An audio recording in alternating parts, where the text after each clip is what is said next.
When Nakie is mentioned in 20 years, what headline do you hope people will read? Nakie's planted 500 million trees. I guess you look at the guys at Patagonia and the shift that they've made, like it gives me goosebumps. Like if we could be a tenth of what they've achieved, it'd be amazing. Even the most iconic brands right now are finding it quite difficult. Brands that have been around for 50 years, like Domino's, I think you mentioned them earlier, they're struggling too because consumer buying patterns have changed and you have to remain relevant. Yeah, probably the big ones, we just can control the controllables. These things that are outside our control. It's just, we just got to keep going, doing everything we can possibly do and, let the process sort of happen.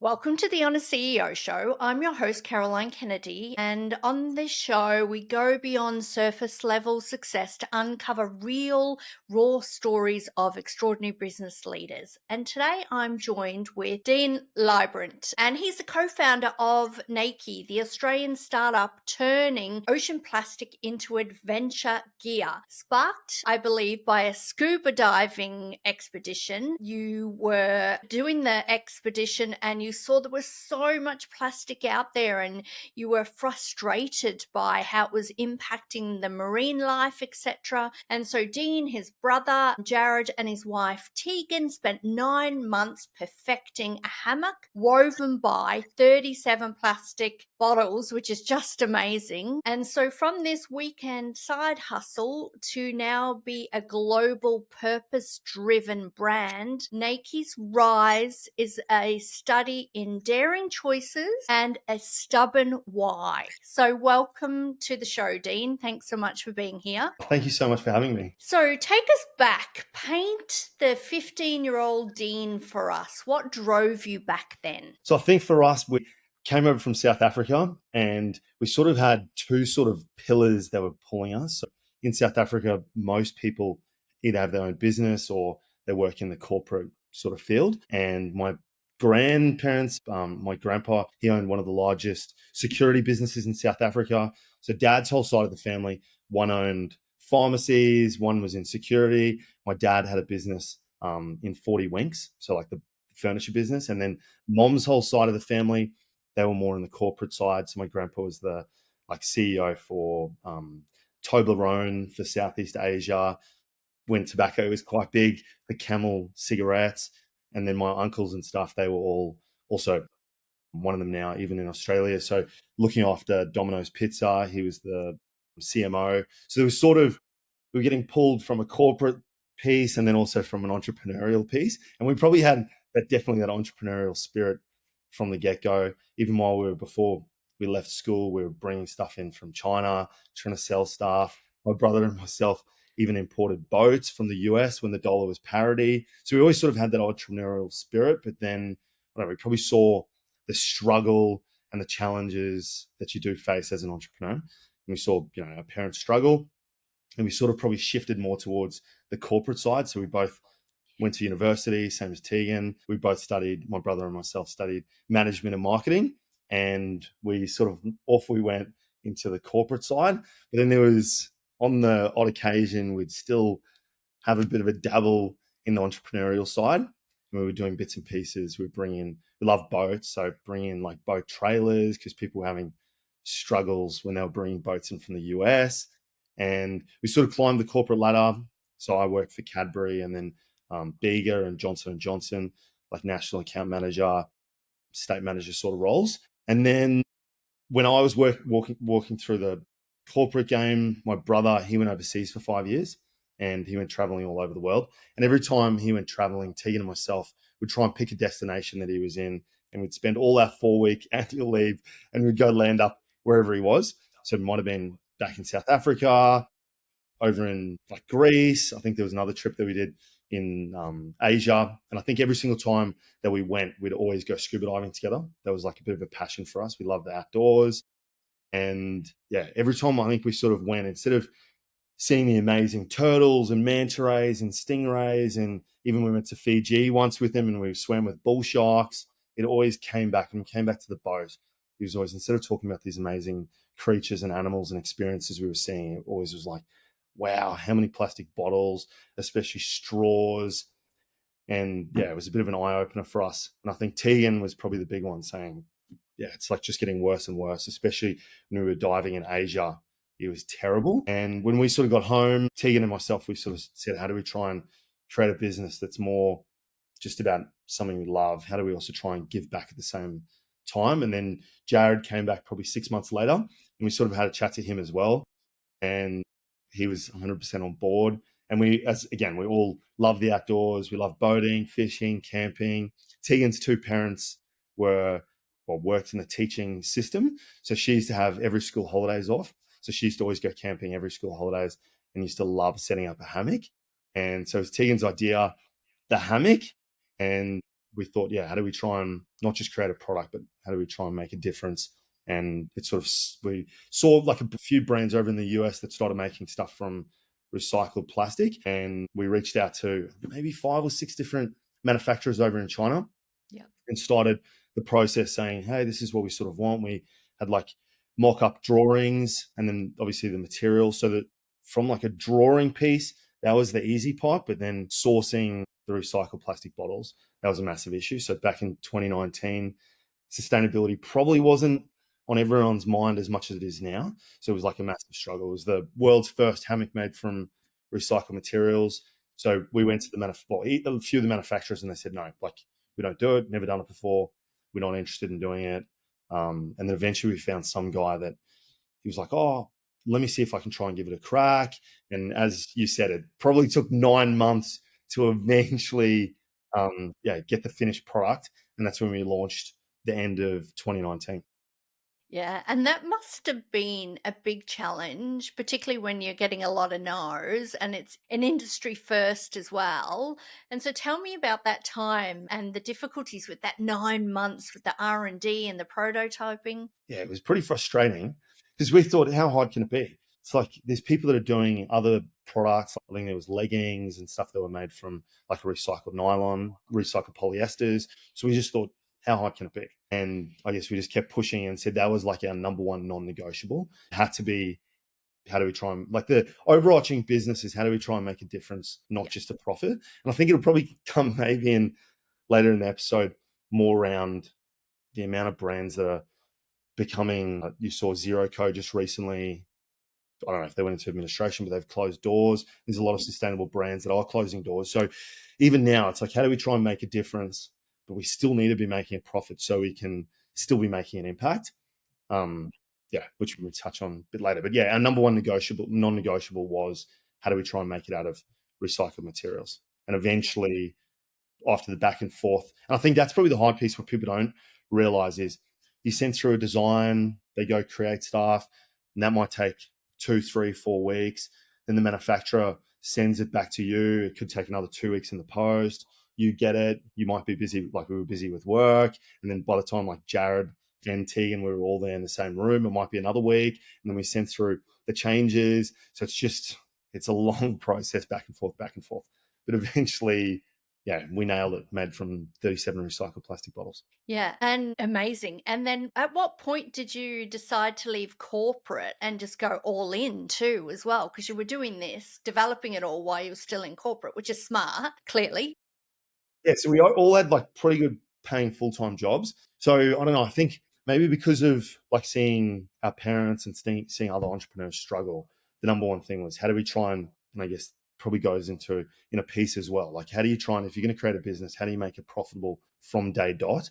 Yeah. So I think that was the number one thing, was how do we try and make it as profitable as we possibly can from early on, and then how do we just keep reinvesting back into the business? So we didn't quit our jobs for probably 3 years. We were doing, I don't know, 3, 4, $5 million a year, and we were still working full time jobs, picking orders Wow. at night time. I remember there was a Black Friday early on. Obviously, Black Friday being the busiest period, I was getting up at 4:35 in the morning, printing and packing orders till 8:30, then doing my full time job. And then when it got to 5, Aaron would come over and would pack orders from 5 till 11, 12, 1 o'clock in the morning. So we weren't getting too much sleep. But I think, yeah, we were just doing everything in the business. Tegan she does 12-hour shifts. Well, she was doing 12-hour shifts then. So I think she was doing like 3 or 4 12-hour shifts a week. So she had, I guess, a bit more time, like 3 or 4 days spare a week that she was obviously helping with customer service and yeah, everything else that goes along the way.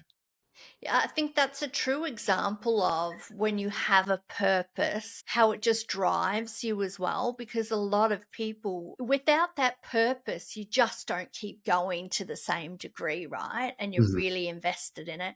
And what I love about what you said there was even though it's for purpose business, you know that profitability is what scales the impact as well, Definitely. and the commercials of that are really critical. And I do see sometimes that for purpose businesses forget about the commercial element, which is so critical for that broad impact, which you guys got that earlier on.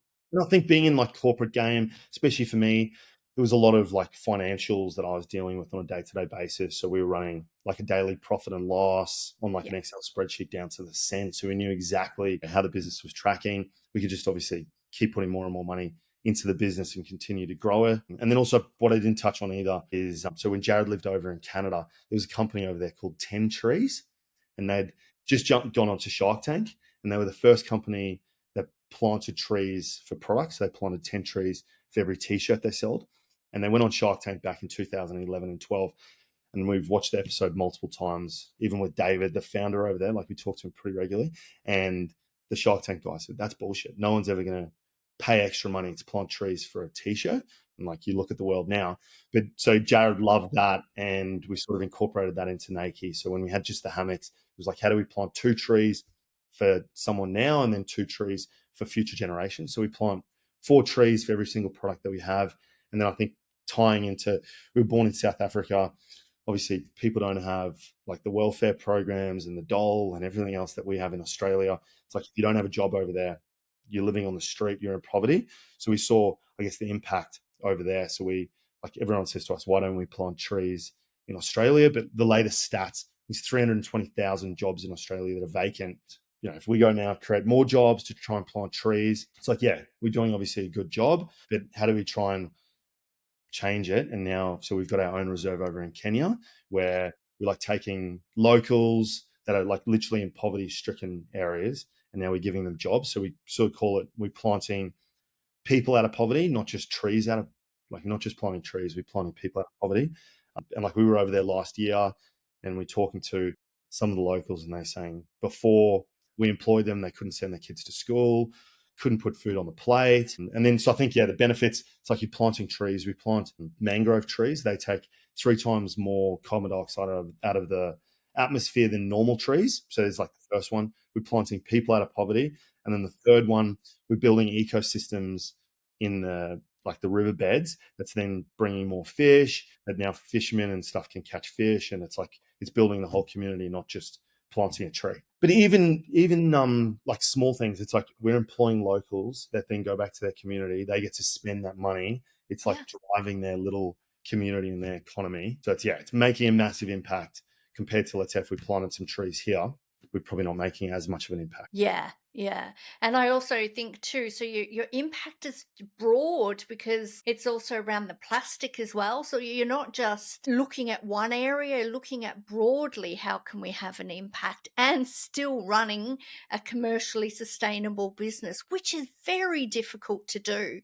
And I'm sure at some point you would have had some challenges. And was there a time where even one of the co founders thought, oh God, this is just too hard, and they nearly walked? Was it ever a time that that happened? I don't think any of us would ever walk because I think we're so passionate about it. But Yeah. challenges every day. There's challenges that get thrown about all the time, and even from like using recycled materials, paying for trees, it does get expensive. Like you Yeah. look at the amount of sustainable businesses that have said they'll plant trees, and now they've cut the whole initiative, or they've cut it Yeah. down from 10 trees down to just 1 tree. So I think, yeah, we always talk about it, saying, it does get expensive, but at the end of the day, like that is the vision of the business. How do we try and make as much of an impact as possible? So I think without that, the business is nothing. Yeah. But yeah, challenges. Like even early on in the piece, there's just endless challenges where yeah, you think, oh my goodness, this is going to end. But I think, yeah, every time something that bad happens, we always say, like, we're just making memories. So, like, these are the things that when we're 70 years old and we're sitting around a table, these are the memories we're going to look back at. Like, there was a time that we ordered, so we have puffy blankets. So it's pretty much like a sleeping bag, except it's a big square rectangle blanket. So we ended up placing our first order, and it was probably 2 weeks before the ship was supposed to leave. And the guy called me and said, hey, instead of using like a micro fiber on the outside, can we use silk? And I said to him, oh, no, we saw the pre-production sample. It was perfect. And he said, we can't get it for another 6 weeks and we were going to miss Black Friday. So I ended up pulling the trigger and said, yeah, send the stock. And while the stock was on the water, he sent a few samples, and I was at a friend's house, and part of the corner rubbed on some concrete, and it started fraying. And we just went, oh. So we'd probably spent $80,000 on stock, and we said, well, we're not going to sell it. So we literally, it arrived, we put it in the warehouse, and thought, bloody hell, like what do we do? But then that actually ended up turning into a positive. We ended up donating it to St. Vincent de Paul's. Like we did a whole heap of stuff with like their CEO sleep out, and anyway, it worked. It worked out in the end for the better. So yeah, I think there's always so many challenges, but I think overarching they do always turn into a positive. And how do you try Yeah. and look at them as you're making a good memory? Yeah, yeah, yeah. And it's a really good example of how something negative you turned into a positive and still was able to have impact beyond, what you're already doing. And was there ever a point where you thought Nike might fail? And what happened there? Like, was there a point? Probably the closest we ever got was early on in the piece. We decided, how do we not like, let's just become a global brand. Let's start spending money internationally. So we started running ads internationally, and the UK just started picking up traction. And we started sending every day, probably 70, 80% of our orders went going to the UK. And I think we're quite seasonal. Obviously, people are probably not buying hammock or a beach towel in the middle of winter. So during our winter, their summer's going strong. So this must have been maybe the first year, or must have been the first year. So like around 2020, started sending. Obviously, it wasn't a lot of stock now, but it was a lot of stock back then. And he was sending huge amounts of orders to the UK. We were going, yeah, good. It was profitable. We were like, pat on the back. How good are we? Lucky we turned it on. Otherwise, we would be doing nothing here in Australia.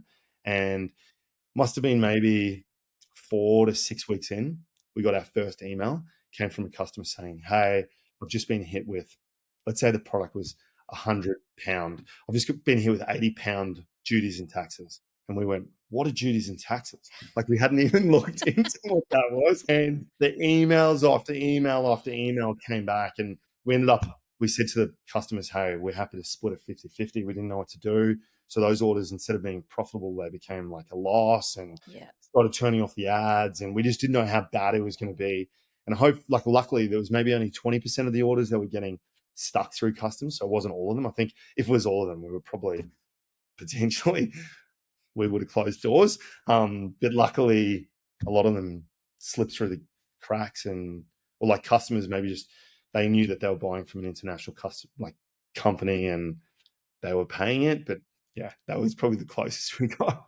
But isn't it really interesting how you also decided to pay it for them as well? Like a lot of organizations might not have done that. And that's really about being customer centric, right? And doing the right thing Yeah. as well. So a lot of organizations wouldn't have worn that cost. So good on you, because it really is, it says a lot about the values and the approach they have as well. Hmm. Yeah.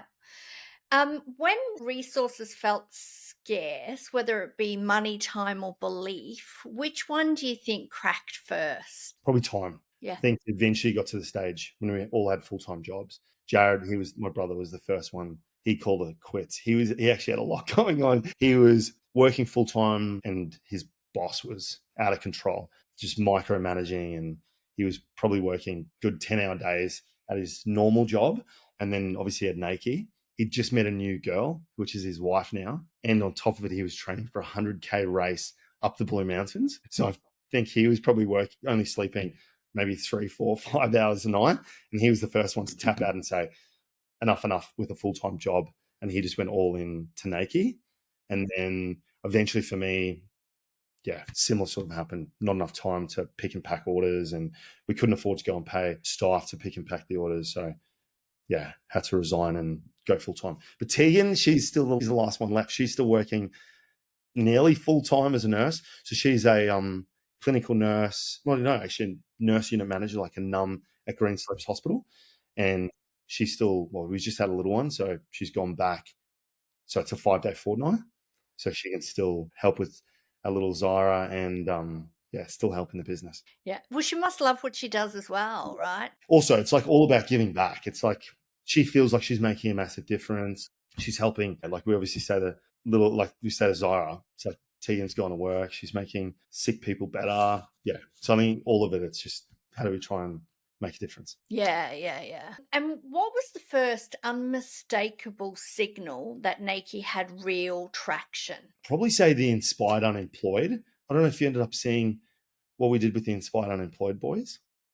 So it was, I think it was the end of 2021, and it was like COVID lockdown, and I was on my phone, and Tegan was doing like a late shift, and I was on my phone, I was on Instagram, and I was on stories, and I saw the Inspired Unemployed. They were in lockdown, and I didn't know where they were, but there was one, probably like literally, I don't know. We've looked at it a few times. It's like 0.3 of a second. They flip this lid of a cake, and on the lid of the cake, it said room 204 or whatever the room was. And I went, oh my goodness, like I think we're in here, like a bit of guerrilla marketing. And then they panned outside the window and they showed like the street that they were in. And I was like, oh, where can you be locked down? I Googled, said, oh, either Melbourne or the Gold Coast are like the two main places. And there was like water, there was like canals. And I was like, I don't know, it could be Melbourne with like the Yarra River. So I was going through Melbourne trying to look at this like pattern on the road.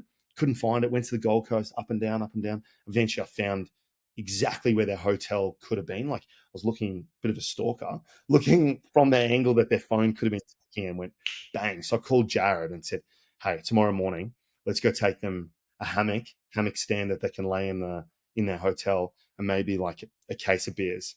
So first day, the next day, Jared rocked up, gave it to them. It arrived, and obviously no one had sent them anything. No one knew where they were, and they videoed it, and we went, holy dooly. And they literally zoomed in onto Nakie. And we've ended up, so anyway, it went on. I don't know if you saw, it was like the hammock man. So my brother, he ended up being the hammock man. We were walkie talking with them every day. We landed up on the news. We landed up on their podcast. We had some PR agency reach out to us and said, we probably got between $250 and $1,000 worth of media coverage. The boys, I don't know if they want us to tell them, but at that stage, on average, they were getting 350,000 views per story. And while that was happening, it was like 8, 9, a million views for every story. So they, I guess, couldn't get enough of it. They ended up launching the beer brand early because they were, I guess, getting so much traction. So I think from there, that spiked. Like we were having 30,000 visitors on the website daily, just out of control. And then I think from there, that was maybe September 2021. And then that November was a humongous November. Obviously, we'd been like targeting a lot of people indirectly, and people started finding out about the brand. And I feel like that was sort of the leapfrog into what Nakie sort of became. Yeah, and that's a really good example of thinking differently. And it seems like you guys do that continually, but you see something and you go, there's an opportunity. And we can support as well, but then it goes beyond that, right? And I Yes. always say to people, think differently about what you can do. And that could even mean just go and look at what somebody else is doing, even internationally, cross industry innovation as well. And then just Yes. see, how can we leverage this? How can we bring a component of that to what we do?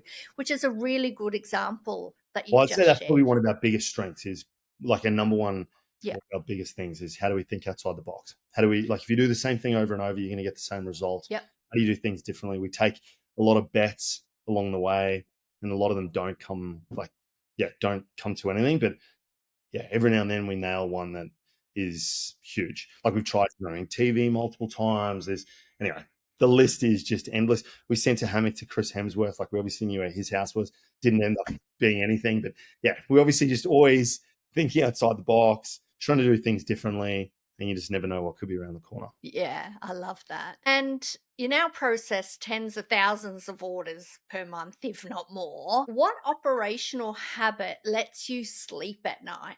Wife thinks I'm the best sleeper on the planet. I think because I don't know, people say that I've got ADHD. I haven't been diagnosed, but yeah, I just don't stop during the day. And then I think as soon as my head hits the pillow, I'm lights out. It doesn't really matter what dramas are going on. That's for me anyway.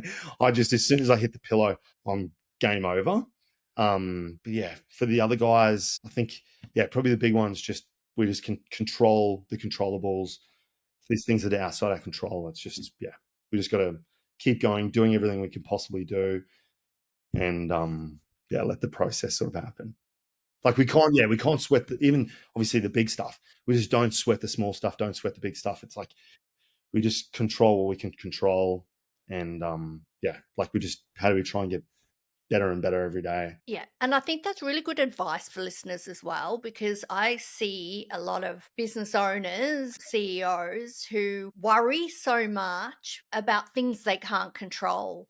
And that worry can become addictive too, because it can feel as if you're self soothing when you worry. And so it's really important to be able to distinguish between the two. What can I control? What can't I control? And whatever is in my control, how do I problem solve it? Which is exactly what you just described, you know, Yeah. and being conscious of it as well, like operating consciously around it rather than just worrying, which can then ruminate and then that just And I spirals think, out yeah, of like control. obviously we definitely worry about the business. You know, if let's say sales are not performing, it's like you're going far out. What can we do? But I think Yeah. it's always what can we do? We wake up in the morning. I think probably another big strength of ours is there's obviously so many things going on in the business, but we just go, what's like the number one priority that's actually going to shift the dial in the business? So there's obviously a lot of things, and probably I let people down. Like maybe if I'm supposed to be somewhere, like like obviously I'm apologizing and saying I can't get there, but we just got to prioritize the thing that's going to shift the dial the most. So that's, yeah, I guess a strength, but a bit of a weakness at the same time. But yeah, let's say sales are down. We'll try and brainstorm. We just keep trying to change stuff. We'll, go shoot new ads. We'll go change the ad account. We'll just, whatever we're doing, we're always just trying to tweak, change. And then I think we try and document stuff as much as we possibly can as well. Like what changes are we making? Okay, is it shifting? And I really like that because I always say, what shifts the needle? What's going to shift the needle? And are you focusing on what shifts the needle too, right? As opposed to, because 20% of your effort is going to give you 80% of the results. And as CEOs, like the sales are a lifeblood of the business. So without it, the rest is irrelevant. So Mhm. always focusing on what is going to generate that revenue, because that's the sustainability. So I think everything you've just said is really spot on. Yeah. What belief about yourself did you have to change for Nakie to grow beyond a hobby? Probably early on in the piece, we probably had limits in terms of like revenue, how we would like how the business was going to grow. I think when you first start, you just think this could be like a good little side hustle. But then, yeah, I guess probably the biggest one, we joined a few communities like the J Wright, the e-commerce equation, and Yep. we were, I think maybe his 10th or 11th client. And we used to jump on calls and we used to see LSKD's ad account. And I think that was probably a massive, like we thought we were spending the most money you could possibly spend in Australia in a day. And I guess we saw theirs and went, oh, wow, this is a penny drop moment that the sky's the limit. So I think that was probably the biggest one. Like just, I guess when you first start, you don't know what it potentially could become. I think also to what you're saying is you didn't realize perhaps just how big it could be, and that belief. Sometimes Yeah, we don't know, even though you come from corporate. When I work with a lot of businesses, I always find their goals when we do strategy sessions, they always aim too low yeah, for what is actually possible. And I say to them, it has to be, and I call it an OMG, outrageous massive goal. You don't believe it's possible. And then we know we've hit the mark, and they always surpass it. It's so amazing. I don't think I've ever worked with anyone that doesn't. But it's that fear of what they believe is possible and then breaking that barrier, which is what you've just 100%. That's exactly, described, right? yeah, definitely. Yeah. Yeah. What metric do you believe founders ignore at their peril? Yeah, maybe just belief in themselves. I think a lot of people, like, I don't know, maybe even, yeah, I don't know. We see a lot of brands and we talk to a lot of brands that they've got an amazing product, they've got an amazing community, they've got an amazing business. But I think maybe it's their limiting beliefs that they don't think they even worthy of it. I think that's probably a big one that they, yeah, it's like they, I guess, their own beliefs. Like, similar to what mine was, but they just don't believe in themselves. Like, we probably believed in ourselves, but we didn't believe in the business. Versus, I think these guys, they've got an amazing business. It's like the business tick, tick, tick, tick, tick in every metric, but then it's more them personally don't believe in themselves. And they don't believe that maybe they're even worthy of having the business that they've built. And we've all got limiting beliefs, and it's being conscious of them and working through them. And I think when we're unconscious of them, that's where they're blind spots and they hold us back too. All right. And so as we wrap up, because I'm mindful of time, complete this sentence for me. If you were starting an e-commerce business in 2025, I would. 100% create a business that's sustainable and not just sustainable minded as in recycled materials and planting trees and all that sort of stuff, but also sustainable from a profit perspective. I Yep. think, as we sort of touched on before, a lot of people maybe even think, like, when we talk about, like, say, oh, we're a sustainable outdoor business, people, the first thing they sort of say is, oh, you're probably not that profitable. So I think, yeah, how do you try and create a business that's got sustainable as front of mind, but then they also sustainable back of house? And as we sort of touched on before, if we want to, like, our goals every year, like this year, we want to try and plant 2 million trees. Like last year, we planted 1.2 million trees. If we want to make a huge impact, we need to be staying profitable so we can continue to invest in R&D and create amazing new products that our customers and community can use. But then as a byproduct, we're pulling so many plastic bottles out of landfill and the oceans. We're planting trees, like, we're making a huge difference. Like, you listen to Mike from Zero Co. His goal was to pull 1 billion plastic bottles out of the ocean. I think they ended up pulling 40 million out of the ocean. And it's like, yeah, he's obviously done an amazing job, but how do you try and do it sustainably, like more from a financial piece, that then you can actually achieve his goal?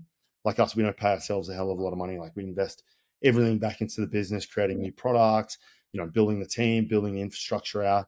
But I think, yeah, how do you try and stay profitable all the way along the journey so we can try and have a bigger impact? So if I was, someone in 2025, I definitely have both of those forefront of mind. And how do you become profitable from day one? Like, I think you look at maybe Zero Co, maybe they raised too much money early on and they were maybe not profitable at all. So it's like, yeah, I think from the foundations, if you're profitable, you've got good visions, values in place, I think then you can go and achieve them. Yeah. And I also think if you bootstrap, you have to be profitable, right, from the very beginning, because it foundationally, if you're not, whereas when you start to raise money, it can be a bit safer to a certain degree. That's in my experience. Mhm. I see that too. Whereas when you're bootstrapping, you're always reinvesting, and it has to be lean. You've got no choice. Otherwise, you're not going to be sustainable. And the other thing I would say to that is what I've noticed longer term is remaining relevant, ensuring that you remain relevant to consumer changing buying patterns. And what you said at the beginning of our conversation around profitability and brand is even the most iconic brands right now are finding it quite difficult. Brands that have been around for 50 years, like Domino's, yeah, I think you Yeah. mentioned them earlier, they're struggling too because consumer buying patterns have changed, and it's you have to remain relevant. And I think that's a lesson from the ages that businesses have to keep on top of too. And you do every second week, you read the news and there's someone that's going bankrupt. Yeah. Yeah, yeah. And it's a hard environment. Yeah, yeah. And it's constant at the moment, to be honest. Yeah. So great that you guys are doing so well. Last question. When Nakie is mentioned in 20 years, what headline do you hope people will read? Nakie's planted 500 million trees. And yeah, I'd love the article goes into detail about everything that we've done from an impact piece and how we've made a huge difference. I guess you look at the guys at Patagonia and the shift that they've made, like it gives me goosebumps. Like if we could be a tenth of what they've achieved, it'd be amazing. Yeah, yeah. And you mentioned your daughter Zara before. And so if we were to think beyond Zara to your grandchildren, if they were listening or watching even this episode or any one where you've been involved in, what single lesson do you want them to take from your journey? I think just be kind. Just everything we try and do is, as I said, like how do we actually genuinely try and make a difference? It's like even in our personal lives, always be friendly. It's like you always, Yeah. greet everyone, even in the like warehouse. It's like you go and talk to every single person. I think just overarching, it's just how do you be a genuinely nice, kind person? And I think it's going to pay dividends. Yeah. Yeah. I love that. I And think, yeah, if it's from business or it's personal, yeah. like, yeah, how do you just be kind? And I think, yeah, as you sort of said, like, a lot of the things I probably didn't even realize, like you were saying, how we gave 50% back to consumers. Like we probably didn't even think anything else. Like we didn't even question, do we just say, catch you later? Um, yeah. So I think at the root of us is we just, Yeah, doing the right thing and being Mhm. kind. And one of the things I'd say to that is, and I heard this years ago and it's always stayed with me, don't mistake kindness for weakness. It's actually a strength. Yeah. Yeah. All right. Well, Dean, your story reminds us that building something meaningful isn't about getting it perfect. It's about staying true to the vision, even when the road is unclear. Thanks for showing us what it looks like to lead with conviction and kindness, I will add as well. And to all the listeners out there, if today's episode landed with you, subscribe to the Honest CEO Show and share it with anybody that can get some great insights out of Dean's story. And thank you so much for being with us today, Dean. I've truly enjoyed it. Thank you so much.